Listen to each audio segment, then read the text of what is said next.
Nama saya Chef Bob, saya dari Shah Alam, professional train chef. Tak Cenggu team datang approach kita, cakap pasal you can go cashless and kita sangat teruja lah untuk pakai Tak Cenggu e-wallet ni dengan pandemik sekarang. So kita lagi prefer orang bayar guna Tak Cenggu e-wallet lah. Lagi senang nak handle sebab kita tak ada masalah untuk duit tu akan short ke, and duit tu akan directly masuk dalam account kita within one working day, which is very impressive. We prefer cashless than paying by tunai. On the merchant dashboard, very convenient, sangat senang. Orang yang buta IT pun, saya rasa sekejap je dia boleh cekap lah gunakan dashboard Tak Cenggu ni. And notification dia sangat jelas, dia punya interface dia pun sangat mudah dan it's very convenient. Hopefully lagi ramai lagi yang akan go for e-wallet lah. Hiya, where is it? Must be in the car lah, the old man. Auntie, be careful, auntie. Sorry lah, Lang Chai. I cannot find my Master card. I want to redeem petrol lah. Just use Settle. With Settle, Settle? What do you mean by settle? Settle at police station ah? you can purchase fuel, earn, and redeem Mesra points all from the app. Like that also can ah? Redeem. Purchase fuel. Pump. And go. Settle. Settle, Malaysia's first pay pump and go application. Come, let's go. Kami tahu nak mengembangkan perniagaan ni agak mencabar. Hai, nak saya bantu kembangkan perniagaan anda? Tahu tak, dengan langganan Unifi Biz atau Biz Broadband, boleh jadi ahli UBC atau Unifi Business Club dan nikmati sokongan perniagaan seperti iklan TV percuma. Betul, perniagaan Cik boleh diiklankan di Unifi TV dan dapat lebih ramai pelanggan di seluruh negara. Bukan tu je, anda juga boleh nikmati penyeneraian perniagaan percuma di portal Cari @Unifi. Ya, pelanggan boleh berhubung dengan anda secara langsung tak kira masa. Jangan risau, kami bantu penghantaran, penyelesaian kewangan dan banyak lagi untuk anda. Jom kembangkan perniagaan anda bersama kami. Imbas di sini sekarang. Layari unifi.com.my/sign up and enjoy untuk info lanjut. Daftar sekarang dan nikmati percuma Tak Cenggu PIN tambah nilai sehingga RM400. Kami faham nak berniaga ni mencabar. Tahu tak perniagaan anda boleh dipasarkan secara percuma di Cari @Unifi. Perniagaan anda kekal beroperasi 24 jam dan meluas ke seluruh kejiranan agar lebih ramai pelanggan menemui anda dan berhubung terus secara langsung. Sertai Cari @Unifi sekarang dan kembangkan perniagaan anda.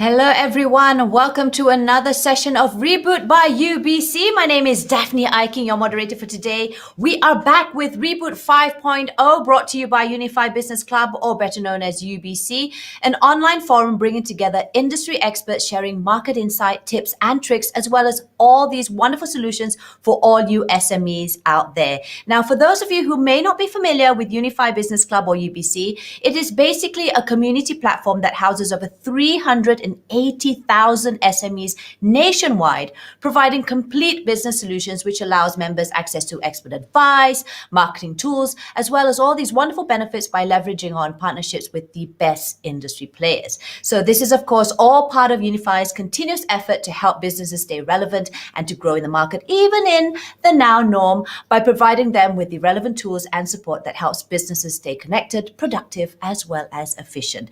So guys, as usual, we are giving away attractive prizes for those joining our webinar. We have 3 units of the Lenovo M10 tablet as well as the Think Smart package. That's all going to be given away today. And all you have to do is submit your questions via our live chat over the comment section and stand a chance to win it. Right, let's get right to our topic of the day, which is, does customer loyalty still exist in today's era? Now, we all know that building a steady and loyal customer base does not happen overnight. We also know that today's consumers demand more from brands. customer loyalty has evolved so very much to encompass all engagement a customer has with a brand, whether it be via social media, in stores, or online visits. So these engagements go beyond driving the customer simply from one purchase to the next. Having said that, is customer loyalty dead? How do we create and sustain meaningful customer loyalty? Well, in Reboot 5.0, we address these questions with our industry experts and weigh in on the realities of developing and maintaining customer loyalty. We'll also take a look at the repercussions of failing to rejuvenate and cultivate the customer experience, and how a digital plan can help SMEs like all of you out there watching to achieve customer loyalty in the long run. So I'm really excited and absolutely honored to have with me joining us as our panelist for today, Ignatius Ong, who has a wealth of experience in various areas of growth, revenue, and sales management in the finance and airlines industry prior to his role as CEO of TNG Digital. Now, TNG is creating a cashless ecosystem which caters to the ever-growing needs of our digital society through a seamless lifestyle platform that we all know as Touch and Go e-wallet, which Ignatius is in charge of. We also have Encik Khalil Muri, the head retail for business division of Petronas Dagangan. Now, Khalil spearheads Petronas's retail business throughout Malaysia. His current responsibilities include maintaining the profitability as well as the sustainability of the retail business to all its stakeholders. And finally, we have Encik Kaidir Elias, a value program lead of Unifi SME. Now, Kaidir has 24 years of experience in the telecom industry, which includes product marketing. He's got background in retail as well as sales. So we're very delighted to have all these three gentlemen here with us this afternoon. Hi, Ignatius. Hi, Khalil. Hi, Kaidir. Thank you for freeing up your lunch hour to be with us. How is everybody doing? Hello, everyone. Great to be here. Okay, now. Yeah, okay. Okay. See, now we can all do this digitally. Everyone's at their own respective place, but here we are in this platform. Let's get right to our first question. Does customer loyalty exist? And what are some of the key learnings and strategies that you have put in your company in place? Let's start off with Ignatius. Well, customer loyalty has never died. In fact, it's back with a vengeance, especially in times like today.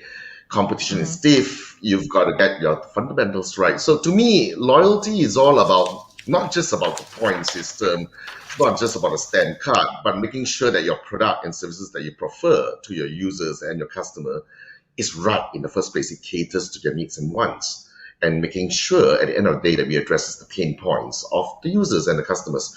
So, I mean, I'll give you an example, right? All of us here will have our favorite curry laksa store. Right? And why do we go back there? It's not because of any loyalty points. It's not because the auntie or the uncle is going to smile at you. Chances are they won't, because they are popular. They've got a long queue.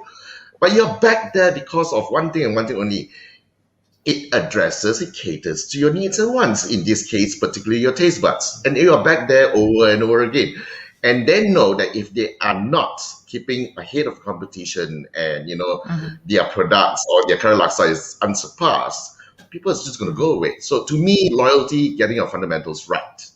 And then thereafter come to play, well, you can facilitate or complement it with some stamp cards, loyalty points.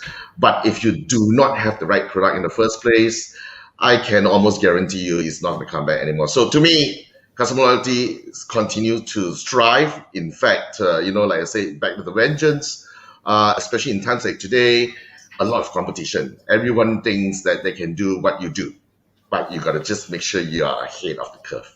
That's how I see it. Just keep at it, right? Khalil, what are your thoughts on this? Customer loyalty, definitely not dead. I think it actually evolved from what we used to see loyalty as being. There was no real connection. It was very transactional. If you thought about it, it was just about when I purchase, something happens. Now, I think consumers are more sophisticated. They're a bit more demanding, and really they want to be engaged. They want to feel connected to the brand, and there's an emotive relationship, right? I mean, loyalty in the human sense, there's definitely an emotion there, but loyalty with a company or with a brand, how do you create that connection? So it's really about engaging customers, and each customer now we know are actually individuals, right? There's no two customers that are exactly the same. So I think it's really about personalization, about engagement, and about trying to get to customers at a different level. We all know that the pandemic affected everyone globally, both financially and psychologically. Did it affect customer loyalty? And if so, how are you both, Ignatius and Khalid in particular, both rebuilding your customer confidence back? Ignatius. Okay, I think like for us in Touch and Go e-wallet, our forte, and when we started the company not even 3 years ago, was to push our brand to the forefront, right? So we work with partners, strategic partners, for example, the big boys like Starbucks, you can think of Tesco's, the KFCs of the world. But when it came into early last year or end of 2019, when the pandemic started, we quickly pivoted. We realized that we needed to be at places where it makes sense for our users. So, for example, one of my key competition is not the guys that you think of, right? Not another e-wallet. My biggest competition is cash, and it's always been the case. So during the pandemic, we realized that, especially for SMEs, and we're talking about the micro SMEs here, right? The stall owners, the guy that sells the chicken rice stall, the makcik that sells the nasi lemak bungkus by roadside, and people feared going to this location and started to trade and pay in cash. And the last thing you want is to collect coins and the change back. And hence, what we did was we realized that that's one of the pain points. We really approached the SMEs really, really aggressively, actively. And we told them, look, what we're going to do is we're going to issue you a QR code, which is cost effective, display in front of your stall. And when people see that, hey, you know what, these guys accept e-wallets, and you start to see the queue building up. And I personally felt there was one time I was lining up to pay for this. I bought some yi-mean and all this kind of stuff from this convenience store. And then was this lady just right in front of me and say, hey, you know what? Do you accept e-wallet? She actually said Touch and Go e-wallet, but I just want to be too proud of myself, right? And the lady has a basket full of stuff, right? The noodles, the bread, and everything. And the lady behind the counter says, no, cash. She actually just pushed the basket back and said, sorry, I'm going to go somewhere else. Right. And you realize that people change based on conditions, circumstances. And the pandemic, to be very frank, not giving COVID-19 any credit, but it actually did play into our favor. It really, really helped educate the Malaysian population, understanding what e-wallet's all about, the convenience, the safety aspect of things. The money's going to be credited into your bank account the next day. And it gives them the whole efficiency thing, right? The guy that chops up the chicken rice, the chicken, right? And when he's packing, now he's working on the next order while this customer is just scanning the QR code and paying it off. So rather than he, stops everything and starts going back into his apron and pull out the change and all that. So it does have that convenience aspect, but what it does is that we pivoted quite straight forward. And we work really, really closely with the traders, the hawker traders as well, making sure that they understand the value add and also addressing the pain points. So yeah, that's what we see, at least for the last 1 year. And we're still going strong on that basis now. Khalil, how about Petronas Mesra loyalty program? Was it affected? And if so, how did you rebuild customer confidence? Well, Daphne, I think the pandemic affected everyone very personally, and it affected companies as well quite dramatically, some more so than others. And if you hear what Ignatius says, it's exactly what the reality was, the safety and well-being of our customers is paramount. And really, during the time of COVID, you're worried about touching stuff or, receiving change or whatever it was. So we really went on our digital experience and ultimate customer refueling app, which is Settle.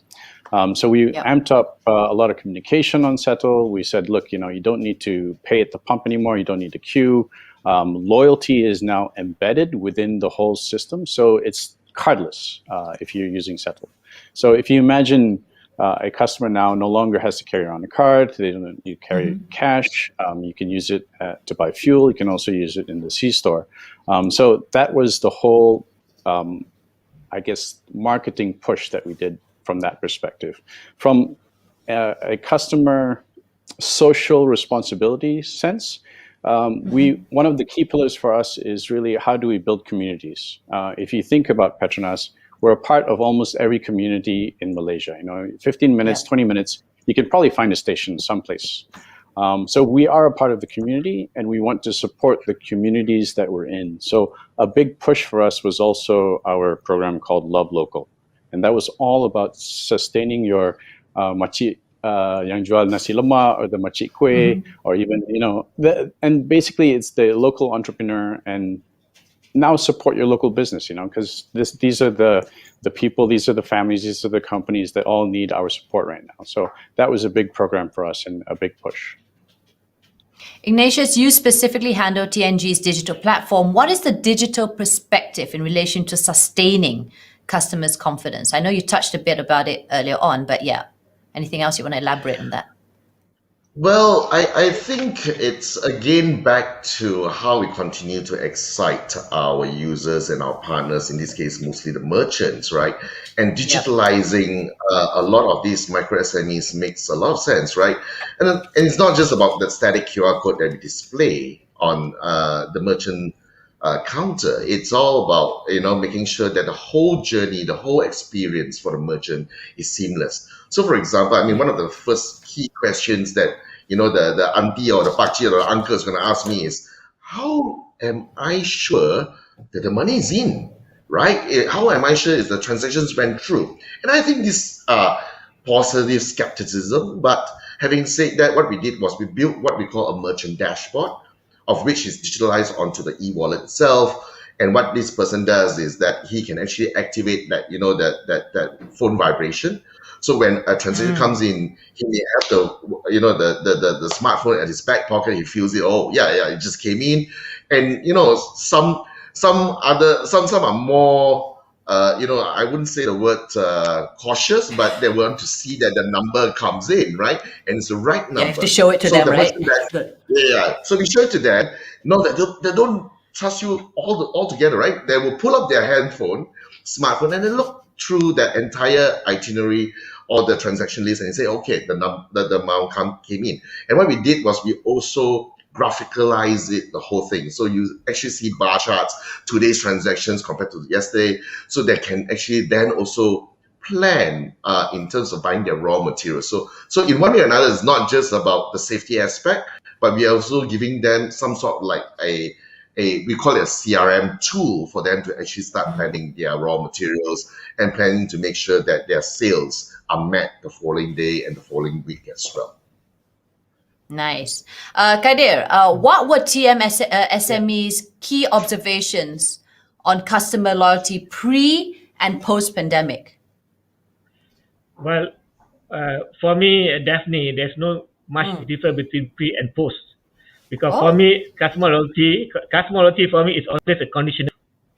Yeah, meaning that what we by conditional love, as long as you can give them the right values, proposition, and you understand how to them in their needs, they will still loyal with you.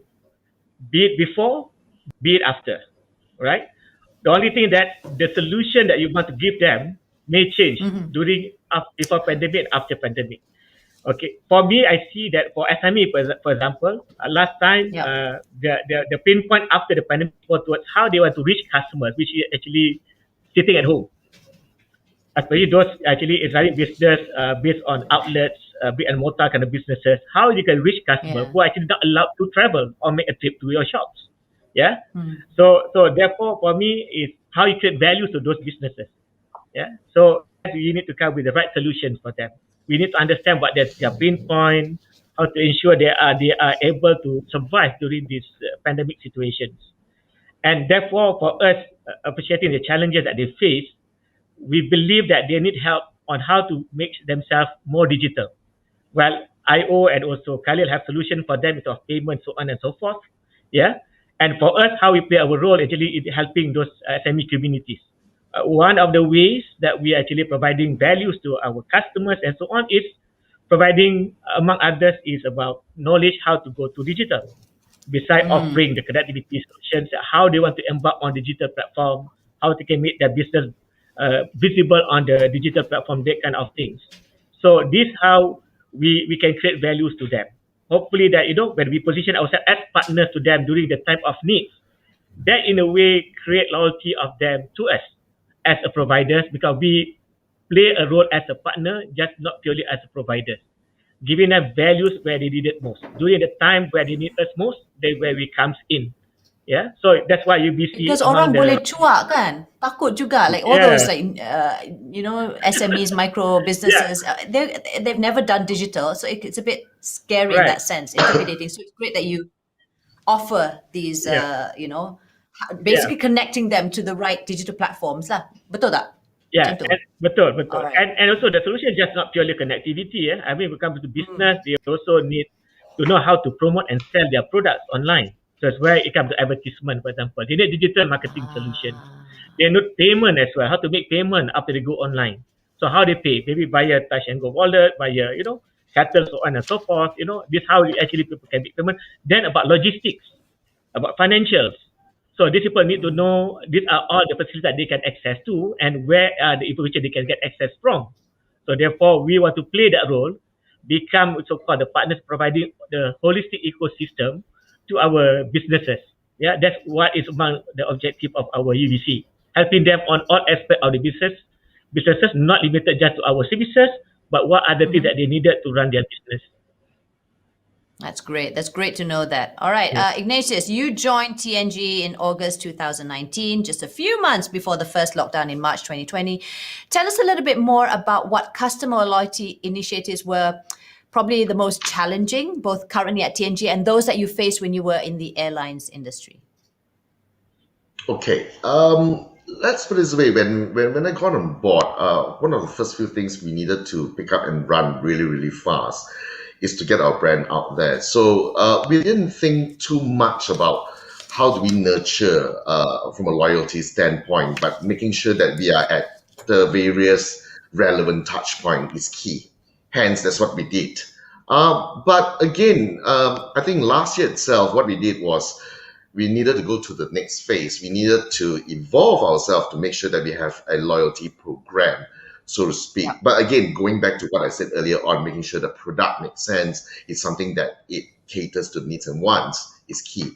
So we toy about the idea of point system. Like you said, I came from the airline industry. Everyone knows about air miles, points, and even our competitors using points. And one of the key challenges about loyalty points is that, and this is my personal discussion with my team here, is that unless you are steadfast in your exchange rate, you want to be bombarded by users and say, you know what, used to be 250 points is 1 ringgit, now it's 500 points. That old saying is that, I'm not going to name any airlines here, used to be 5,000 points, I get to go to London. Now I got 5,000 points, I still got to top up another 200 bucks to go to Langkawi. So unless you are steadfast on that, right? So what we did was we looked internally and we looked at our strategic partners, and we came out with what we call a Go Hunter loyalty program. It's actually like a stamp card. But what it does is that when someone spends twice with us, we actually chop your stamp card digitally on our wallet. And at every second stamp, you get to go and choose to redeem a voucher of your choice, which is the vouchers that's supplemented and provided by our partners. So for example, if let's say you like your cup of Java, you want to go to Starbucks will have a voucher there. And some of us will probably like, let's say for example, like Tea Life, right? And we will have all the various vouchers that's in there, and we want the users, and we want to give the control back to the users and select the vouchers that make sense to them. And one thing about Malaysians, it's about instant gratification, right? Points is points, after 1 year of collecting the points, then the points suddenly like, oh, no, now it's 20,000 to get what you want. So we want instant gratification. We want to work with our partners really, really strong. And we want to make sure the partners is a win-win kind of solution. And win-win is not just with our partners, also with our users. And what we're going to do is we're going to continue to evolve that loyalty program. And we will probably be very soon coming out with a stamp card that is merchant specific. So it could be, for example, let's say, I won't use Shell because Petronas is here today. So no, let's say T. So let's say T Live, right? So for you to collect the T Live stamps, you got to go to T Live and buy 1, 2, 3, 4 transactions, and you get a higher value voucher. So to T Live and us is we're getting them to come back and repeat customer, and we also want to make sure that our users stay on our e-wallet and sticky to us, so that we provide all the solutions. So it's an ongoing thing. It's an ongoing battle, even internally in Touch and Go e-wallet. Loyalty is something that is very, very dicey. It's very, very fluid. And I think we just got to roll with the punches. So yeah, we don't subscribe to a fixed loyalty program, but we want to ensure that we addresses the different needs of the different users at different point in time. Yeah. It's nice. So you're very fluid and very flexible. How about you, Khalil? What about your Petronas, have to say, Petronas kuat-kuat sana, Mesra loyalty program? Are there any glaring initiatives with any key learning experience that you can share with us? I think a lot of what Ignatius said is true and correct. I think loyalty programs, if you stay static, it's probably the end of you. So you have to constantly evolve. You have to grow with the customer. And I guess the two things, Daphne, that I see that really helped us to evolve the program, one is going on to a digital space with Settle. And the second one is the importance of data. And customer data for us has been really life-changing. As I mentioned before, there's no two customers that are exactly the same. So data helps to unlock a lot of things, a lot of insights with the customer. But at the same time, although you have these two foundations that underpin any sort of scenario that you can think of, you still have to put the customer in the center of everything. So for us, the customer is the center of everything, and whatever we do revolves around the customer. So, for example, we're looking at personalization and hyper-personalization. That means that we're no longer looking at male, female, for me, 45 to 55 years old. We're looking at a demographic of a single person. So that means that, whatever you might see on your digital app for the day could be personalized to you. And that no longer says, I'm going to pukul rata everybody with the same offer. Is actually now tailor-made, which is where we want to head to, right? The other thing is simplicity and transparency. I think our program has evolved over time, and we've seen that simplicity, transparency, and actually the customer knowing where he is or where she is in the whole scheme of things becomes a very important point. How do I go to the next tier? What can I redeem for? Right? And if you think about simplicity as well, I don't want to wait until I reach 25,000 points before I can redeem something, So we have offers that span the whole range. So as low as 100 points, which is like a ringgit, there are things that you can redeem that for. So in the sense of instant gratification and possibly even real-time updates on your platform or your rewards program, that's what we're heading towards. And the last one is, I mentioned community. Sorry, Daphne. I mentioned about community. We wanted to really look at a sense of purpose, and what kind of communities are we building. And where we're starting with is really with Love Local and supporting your local entrepreneurs. Sorry, Heather. Petronas has announced that it aims to obtain at least of its 30% revenue from non-traditional sources by 2030. What exactly are these non-traditional resources? And how do you see it impacting your current customer experience? I guess that initiative was born, probably accelerated because of the pandemic, which I think took a lot of companies for a loop, and in particular oil companies and energy companies. Because look, fuel is not necessarily going to sustain us in the long term. There needs to be things that are non-core, that are non-fuel related, that will carry us through. If you want to think about future-proofing yourself or future-proofing your company and basically being relevant into the future, the fuel use case has a longevity, certainly. But when you come to cycles that hit you both in volume and price, as in the case of the recent pandemic, it hit us on price and it hit us on volume as well. You need something else to actually carry your company and to weather these types of storms. And that's why we have this goal of something that's non-core that actually can keep Petronas relevant into the distant future, another 50, 100 years. We still want to be around. Perhaps you can share with our audience who are watching right now on how to sustain customer loyalty. Perhaps you can share some successful customer loyalty initiatives, as well as the key learnings that they can adopt or try out for themselves. We'll start off with Ignatius. I think it goes back to a couple of stuff that I did mention earlier on. So the Go Hunter is one of them, and that's just more on the payment side of things. Some of the stuff that we have actually just done is we call it mini program. So if you go on to our Touch and Go app today, we are basically behaving like a Google Play Store or iOS App Store. So you will see certain merchants, certain partners, we call it, that you will see their tile on our app. And for example, like Lazada is there, you will see T-Live.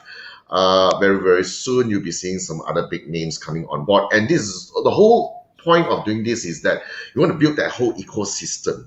One thing is, because Touch and Go e-wallet today, we have about 15 million registered users. So the eyeballing is strong, and we want to ensure that the loyalty stays strong with us and with our partners. So that's one. The other thing that we just launched yesterday is Go Plus, right? So again, like I said, we can't be staying stagnant. Thank you. So we can't be staying stagnant. We can't be just looking at our existing ecosystem and say, look, it's great, but we want to continue to give something more back to the users. And one of the key qualms when we started this company, and it applies to all e-wallets, is that when someone puts money into the e-wallet, and they always say, but it doesn't earn me interest. I live in the bank, and I've always had this really, really strong debate with my dad, and I say, yeah, but you put cash in your wallet, does it really, give birth to like some coins tomorrow? And at the end of the day, and that's what we talked about it internally, and we felt that, what if that e-wallet balance starts to earn you a good interest rate? And what if the interest rate is like a fixed deposit level, and we credit to you on a daily basis? And we did that, and we did that really, really successfully with our very strategic partner, in this case, Principal Asset Management. And hence, when we launched it yesterday, in fact, we did a grayscaling last week without any announcement. We've got really, really close to already 1 million users subscribing to it. And everyone's like, hey, you know what? I put 5,000 ringgit in there, and every day I see 20 cents coming in, 20 cents coming in. It's great. So were they mostly from your customer base already? That means they just upgraded? Yes. That means they were close to you guys. Exactly. So we created what we call it Go Plus. We have a tile there, but we have also put upgrade now. So you want to entice the user and say, hey, what is this new feature? What's this new functionality? What does it do for me? And so now when I see my dad, that discussion doesn't happen anymore. So again, listening to the pain points, listening to some of the qualms, and making sure that your product continues to be enhanced and excite the market. And that's what I feel that, loyalty will be sustained and preserved for the longest of time. Yeah. Khalil, any tips for our SMEs out there in building or sustaining customer loyalty in their businesses? I guess you need to be able to reach your customer or contact your customer in some shape or form. So, that would be the number one thing for me, is I need to engage you. I need to talk to you in some manner. The second one would be, obviously, I need to collect some data from you. What time you bought something? Did you buy it in combination with something else? What was the driver of your purpose? These would be the two most important things for me. And I think the third most important thing probably is to take the pain point out of the loyalty program in cards. You probably have a wallet full of cards, right? Yeah, exactly. I always lose it. We always like pass it to each other. Like my spouse has it, and I'm like, oh no, I don't have it, and then like I can't put my points back in. It's in this car or it's in that car. So the whole part of I guess making it a seamless and frictionless experience is really how do we take the card out of the equation. So hence the digital platform that enables or removes that pain point, to me, I think is a big thing for the future for the customer. What are your plans to continue building customer loyalty in your respective organizations, and how do you see it contributing to your bottom line, Khalil? For us, we still see good customer acquisition. We see customers coming in. We see digitally savvy customers that are joining. And this is not just what you think of the younger generation necessarily, but also people from across the board. So we have a target in which we want to move everybody from an analog experience to a digital experience. And this includes a solution for those that really love carrying cards. We're going to have a solution where you can get rid of your card. And because we have many touch points at our stations, you have a mobile touch point. We'll have a touch point at the dispenser, at the fueling place, and we also have another touch point inside the store. So these are all part of the journey that we intend to create for the customer, an experience for the customer that makes it seamless. Ignatius, how about you guys at TNG? What are your plans? Well, I shouldn't be spilling the beans here too much, but there's going to be a long-term road. Teaser. Because I saw Khalil writing notes and all that, I'm just a bit worried. No, let's put it this way. I think we have a huge pipeline of stuff that we're going to be launching, and again, we can't be standing still. So. Watch this space. We've just went into the foray of financial services, starting with Go Plus yesterday, and there will be a slew of other items, which is probably going to be financial services products as well. That's going to come into play. I'll give you a small hint. Okay. There will be a lot of Malaysians, especially grassroots, right? When it comes to festivities, you want to redecorate your house, you want to buy the new bed, the new sofa. And a lot of times, they'll be probably going to say, hey, I'm going to ask my dad for a bit of a loan, ask my siblings, or worst come to worst, to go to the loan shark as well, right? But what we want is, because we have 15 million users on our app, it's digitalized. You can actually apply for a small loan from us. And you don't need to go and ask, you don't need to go and ask people, and you're going to make it as simple as possible with a very, very seamless experience. We're going to do a bit of credit scoring as well, but if you need that 2,000 ringgit just to tie you over until payday, you can do it with us. And we will tell you, every week you just pay back, let's say 250 ringgit, and that's it. So we want to make things as seamless, and we know there is a market out there which currently goes to probably not so light side of things, right? So we want to make sure that we are catering to, again, what the Malaysian population requires. So, and that's probably just one of the new things that we're going to launch sometime soon. But I can't be sharing too much, if not, Michelle is going to call me and say, you know what, you're not going to do this job anymore. Never mind, that was just a nice tease, and it's good. It's a good tease because now we've got something more to look forward to.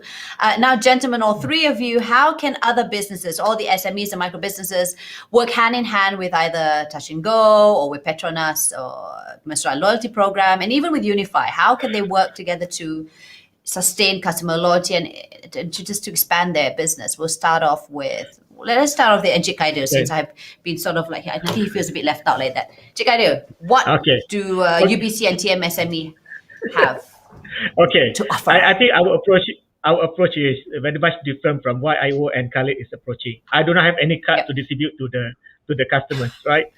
But we preserve loyalty in a different way. As I mentioned before, we want to provide values to the customers and solutions, because I'm serving the SME segment, SME businesses, They are very much impacted during the pandemic. How to make sure they survive. Yeah. Of course, we are providing solution on our own. For example, we have connectivity.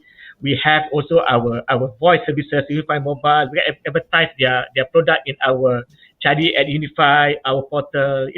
We can also advertise their product in our Unifi TV. So this part, what we can do on our part.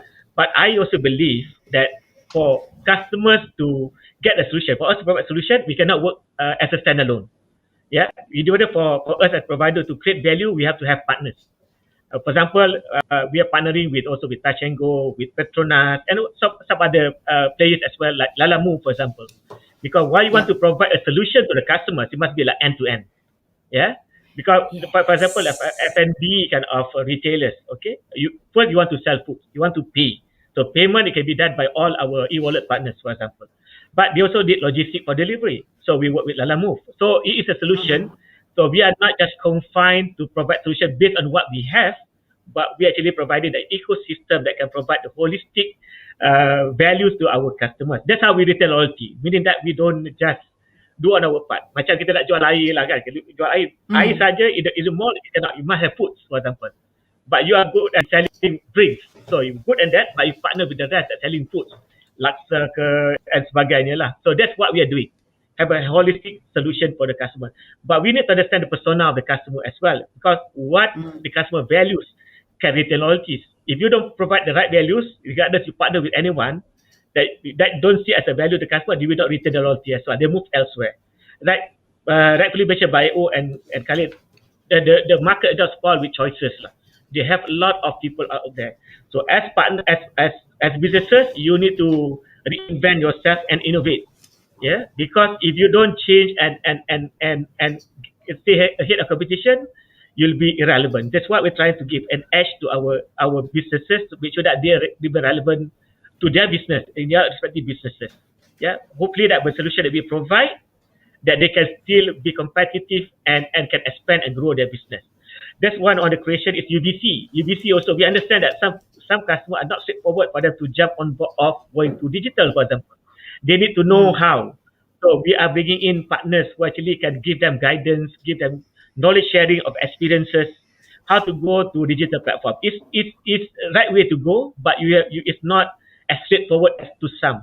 So they need to know how. Yeah. So we bring in partners to tell them and to just share some tips how to go on board, for example, managing transaction, managing logistics. You need to appreciate all those things. And it is not as straightforward as it is. You see some of these things is moving. And also that some SME financial assistance, as I mentioned before. So we are partnering with financial agencies to actually give them what the funds available and so on and so forth. So what I'm saying here today actually is in order for us, STM, to retain loyalty, we actually work with partners. We appreciate the challenges of the businesses. We marry the two things together. The solution to address the pain point and create the right value for the customer. And hopefully from that, they see us as partners rather than providers. Yeah, to them. Yeah. So that's how we position ourselves in the TM SME Unifi. And I think all three of you all mentioned collectively that at the end of the day, you have to listen to your customers. The data that you compile, that you get, is what you have to, sort of build around the problems, the pain points, and then try and find a solution for them. So now going with TNG, or let's start with Ignatius. What can merchants do with you in order to drive a better customer experience, and how do they go about it? One of the things that we are latching on and we're leveraging upon is the huge partnerships that we have with the big boys as well as the SMEs. So I'll give you an example. We are in preliminary talks, but like I absolutely agree with what Kaide said, right? It's all about strategic partnerships. It's about making sure that we leverage on the strengths of certain partners and coexist and commingle them together with those SMEs that requires those services. I'll give you an example, right? Someone in Sabah that exports, say, for example, seafood. And what happens is, yeah, right. But they don't go they have their own outlet in let's say Kota Kinabalu, but they're just looking more on the domestic sector, right? But there's a huge market out there, especially people in Semenanjung would love to have that lobster, that big prawns and whatever not. So like what Kadir said, we are probably going to be talking to some of our partners like Lala Move or maybe even Ninja and get it transported over here, and it's within the same ecosystem. In fact, we are also trying to look into possibility of having drop-off points and pick-up points and leveraging on, let's say, Family Mart, right? In the urban areas, you will see a Family Mart, let's say, in a, like what Khalil said, in the next 5-10 minutes, you can get to one that's closest to you. And what if you were to be able to pick up that frozen lobster or that live fish?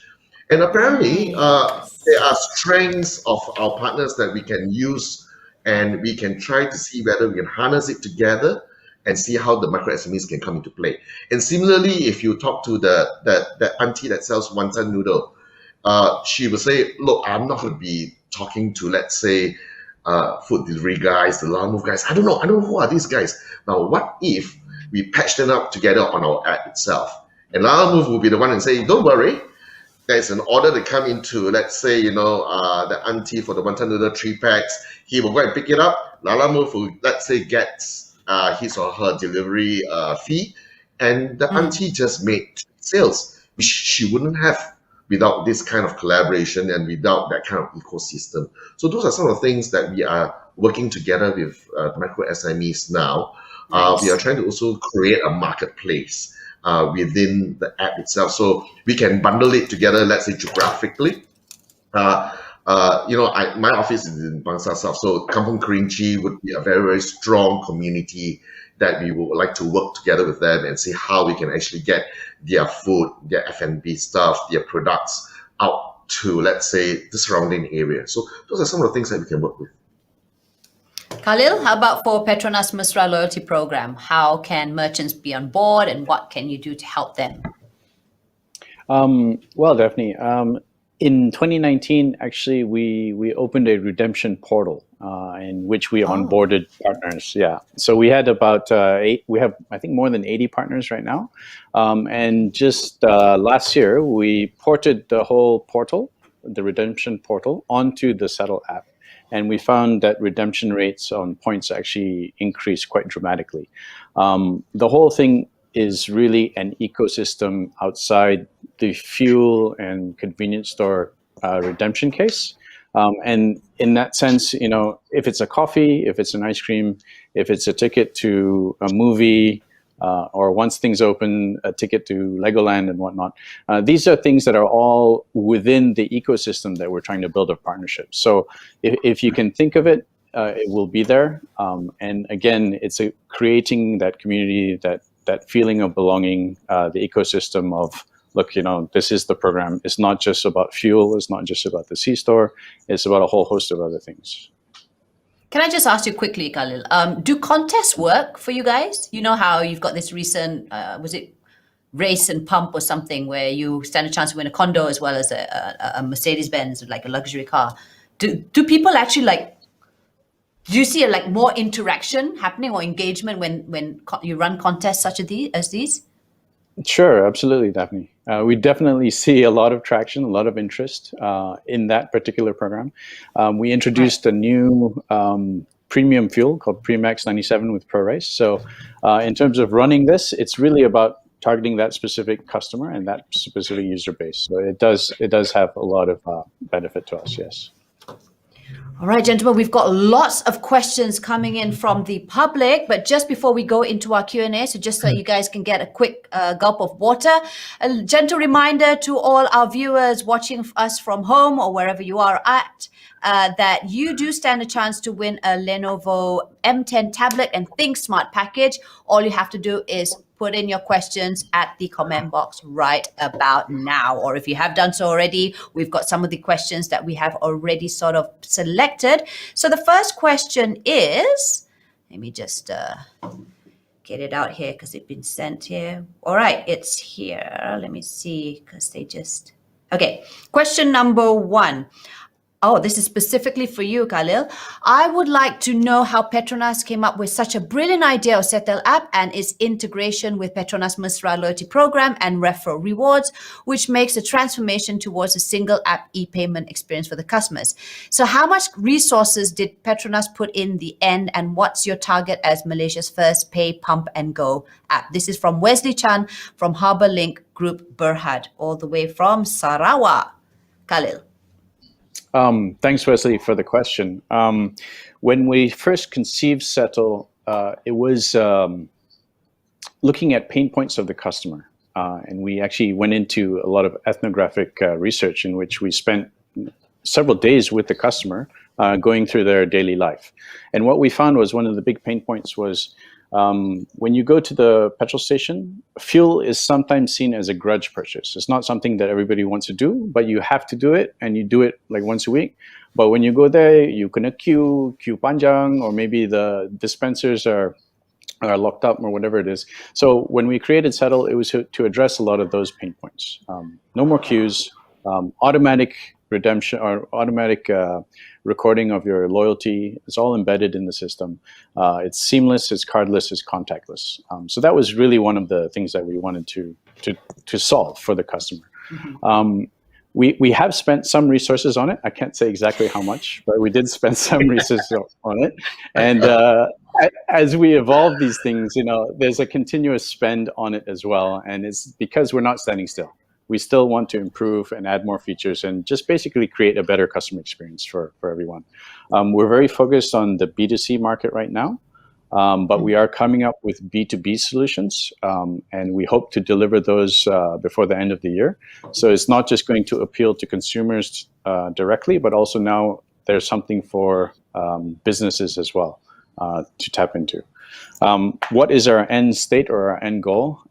Really, the sky's the limit. I think as we get more digitally savvy, I think Malaysia's, the last time I checked, about 70% smartphone.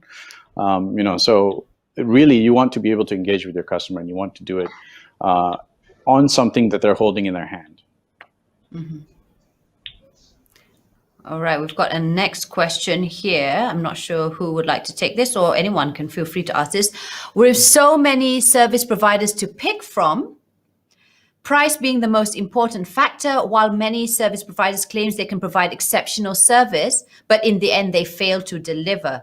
Customers tend to switch brands because of this, and some will only go for the cheapest price. How do you address this problem, and what can you do to gain customers' confidence and remain loyal to a single brand? This is by Elton Tan Aik Ho from Exo Freight Movers in Berhad, based in Selangor. Gentlemen, your thoughts. Anyone can take this.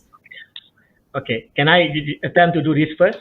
Okay, I think as I mentioned before, I mean, customer loyalty is a conditional love. Yeah, meaning that we as a service providers, we have to work very hard to understand customers' pain point and what actually their needs and their requirements. As long we can give whatever value that they want and deliver in the best way that we can, so I think that will actually determine the loyalty of the customers. And some customers do not look at price; they look at experience, value for money, for example. So and they have choice, they have competition. So we have to continue to innovate our offering, improve our quality of service, keep engagement warm with our customers. That will win the heart of our customers and make them loyal to us. So if we fail to do so, definitely they will actually find other partners, other providers that can give that value to them. So as I mentioned before, it is a conditional love. They love you as long as you give the right values to them, and eventually it becomes so brand loyal is very subjective, because I think what the anchor behind that actually is the values that you bring to them, and also the experience they enjoy while they are subscribing to your services. So as long we can be great in driving or delivering that values to them, they will, inshallah, they will stay with us.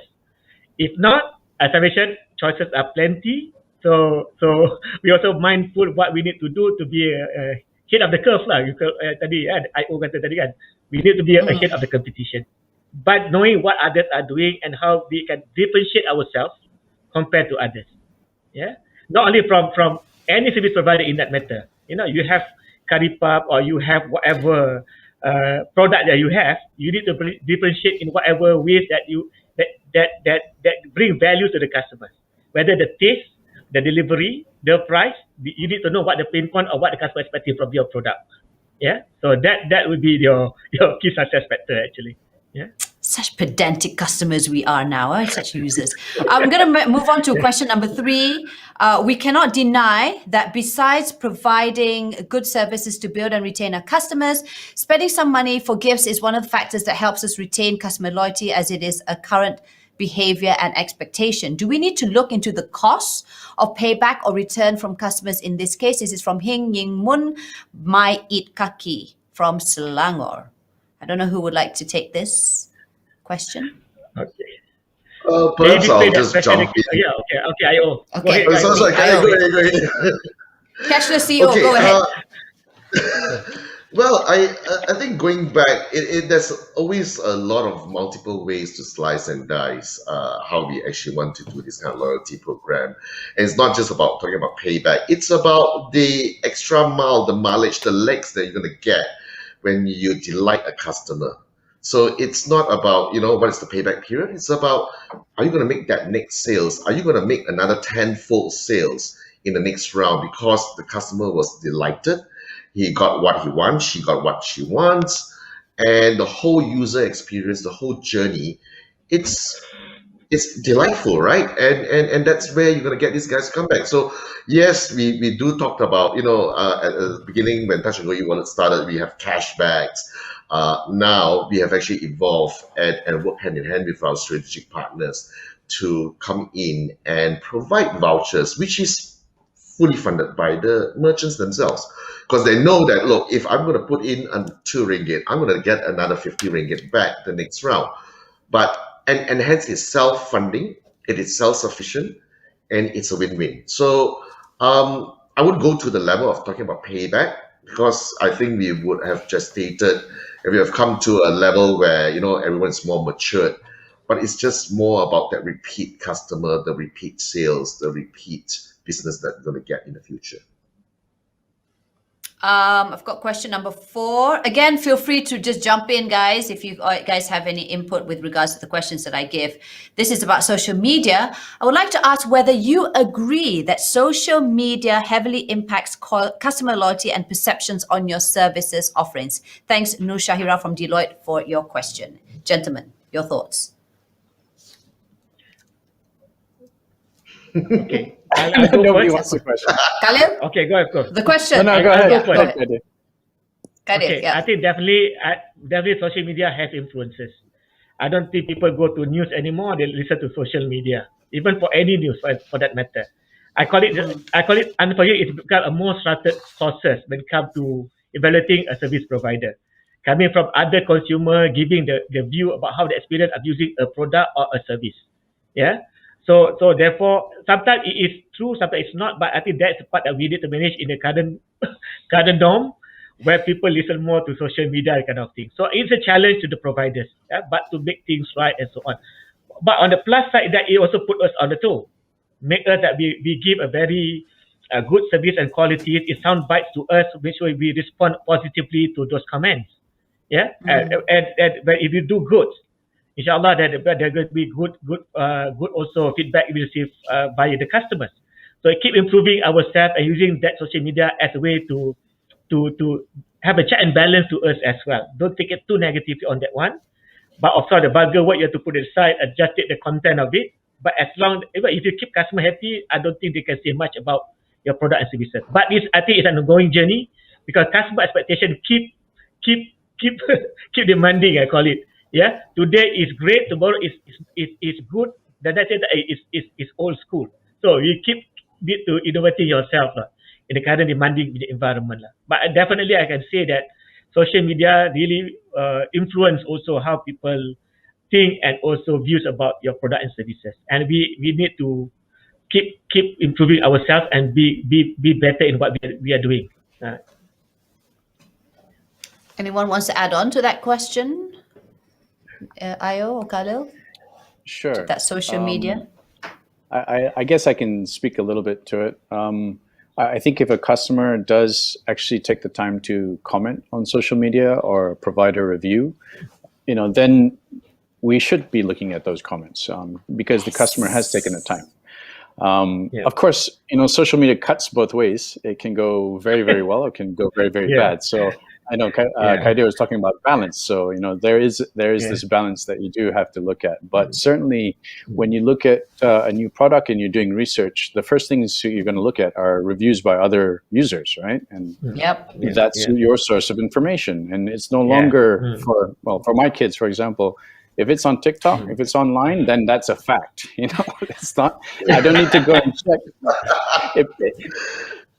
So we're in the age where, exactly. So you do have to pay attention to it, and you do have to spend resources and time on it. And if a customer takes the time to give you feedback, then we should be listening for sure. Yes, please do not delete the comment. Because I know somebody's going to screenshot it and like, tengok ni dah delete. Kenapa? Apa nak tipu ni, huh? So yes, that's one thing I would like to tell businesses out there. Do not delete any bad feedback. Just address it. All right, final question here. Hi, I'm Aida Aziz. I don't have a company yet, but I do have a question. Most people expect businesses to behave the way friends do, like how they trust and care about each other. How can we elevate the human experience in any organization? Thank you, Aida, for your question. Ada tak tip untuk Aida, Cik Aida ni? Well, since she hasn't have a business yet, she can, more than welcome to join Touch and Go e-wallet. That's the job offer on the table now. Bagus lalu. And perhaps she can come in and champion this cause, make us a lot more human. But I think she's got a right question here, right? And it goes back to the point where in this digital world today, things at least the baby boomers will always say it's a lot more colder. We don't talk to people anymore. Everything is through the app. I don't see people's facial expression. I don't get that smirk. But I think it's all about how we design and innovate our product and how we want to ensure that we tailor-make the whole user journey to be a lot more I would say humane, right? And this could come in various forms and methods. And when I talked about how we want to stitch together the whole ecosystem, bringing the SMEs in a digital world, it doesn't mean that it's got to be cold. That's faceless. But you will still see the delivery person. You will still get to taste that beautiful Assam laksa from Penang, for example. Why are you all talking about food right now? I don't know. Lunch hour. The idea started with the laksa, and I started with laksa. I'm going to have curry laksa this evening. But having said that, right, it's all about that human touch, and it's a different form factor today. But I believe that it can be done. Again, I think going back to what you guys talked about just now on the social media, it's just to make sure we do not brush it aside, right? When someone says something, we address it, especially when it's genuine, and work on it. And I think that's where it counts. It would not be the traditional method of, you see that uncle smiling at you or scolding you and say, you can't wait for this kway teow, sorry you can go somewhere else. But you get that kind of, at the end of the day, like I said, you taste the fruits of labor of the people that you're working with and the vendor or the merchants that's sending over that F&B or the merchandise that you have actually ordered. So I think that's how I see it in the future. It will evolve the way it is, but again, like I say, roll with the punches, and things is going to evolve whether we like it or not. And I think at the end of the day, we're touching on social media because I do a lot of social media campaigns and strategies, is that I think what businesses can do, what you can apply is make your content a little bit more relatable. It's not always about hard sell. It's not always about, come to me because, there's storytelling. Yeah. I mean, that's the reason why Petronas, we've always looking forward to your Raya ads and stuff like that. And that sort of put a template to all the other big companies out there. Like, okay, we need to do this. It's all about emotions, right? Oh my God, guys, we were yakking so much. We're sort of overrunning, but thank you so much once again, Ignatius, Khalid, and Kadir, for all your wonderful insight stories and sharings with us. I do hope that our audience who are watching us had some tips and tricks. If you're just still as clueless, please head down over to UBC and they will get you guys sorted out. So thanks again. I have the winners, guys, for our Lenovo tablet. So I would like to congratulate Wesley Chan from Harbourlink Group Berhad, all the way from Sarawak. Tan Aik Ho from XL Freight from Selangor, as well as Heng Yin Mun from Might Eat Kaki, also in Selangor. So Tanya, congratulations. Woo! If only we had like the studio right now, wherever semua pun dah tepuk tangan. Okay, so we love you. Thank you so much. And Aida, Shahira, and the rest of you guys who have also sent in some really amazing questions. We're so sorry we couldn't read all of them. We had so limited time, but thank you for your feedback. And our team will be there to answer some of the questions if we can do it today or tomorrow or as soon as possible. Kena cepat ni, nanti lari. All right, thank you once again to our panelists, Ignatius, Khaled, and Khaled. It was such a wonderful time speaking to all three of you. And that wasn't too bad, was it? All right, guys. Of course. That was fun. All right. So again, if you want to be part of the UBC community, sign up to the Unifi Biz broadband package and enjoy up to 400 ringgit touch and go reload pin for free.